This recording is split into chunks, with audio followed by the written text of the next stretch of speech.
अजित पवार यांच्या संदर्भात सोशल मीडियावर आणि काही न्यूज पोर्टल्सवर 210 कोटींची सुपारी आणि पायलटचा खुलासा या हेडलाईन्ससह अनेक व्हिडिओ व्हायरल होत आहेत। या प्रकरणातील तथ्य आणि सद्यस्थिती खालीलप्रमाणे आहे। नेमका आरोप काय आहे? काही दिवसांपूर्वी एका खासगी वैमानिकाने पायलट सोशल मीडियावर एक व्हिडिओ प्रसिद्ध केला होता। या व्हिडिओमध्ये त्याने असा दावा केला की राजकीय वर्तुळातील एका मोठ्या नेत्याला, ज्याचा रोख अजित पवारांकडे होता, संपवण्यासाठी 210 कोटी रुपयांची मोठी रक्कम किंवा सुपारी देण्यात आली होती।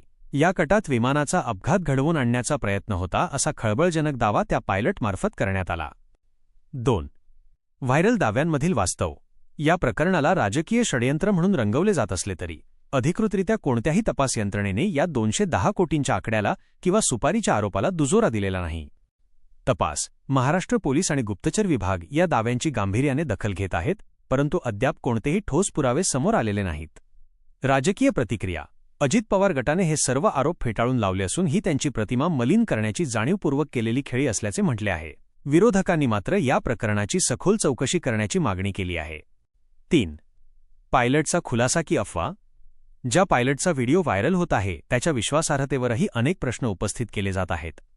नागरी विमान वाहतूक संचालनालयाने DGCA किंवा कोणत्याही विमान कंपनीने अशा प्रकारच्या सुरक्षा त्रुटींची अधिकृत नोंद केलेली नाही। त्यामुळे जोपर्यंत पोलीस तपास पूर्ण होत नाही तोपर्यंत याला सत्यापित बातमी म्हणता येणार नाही।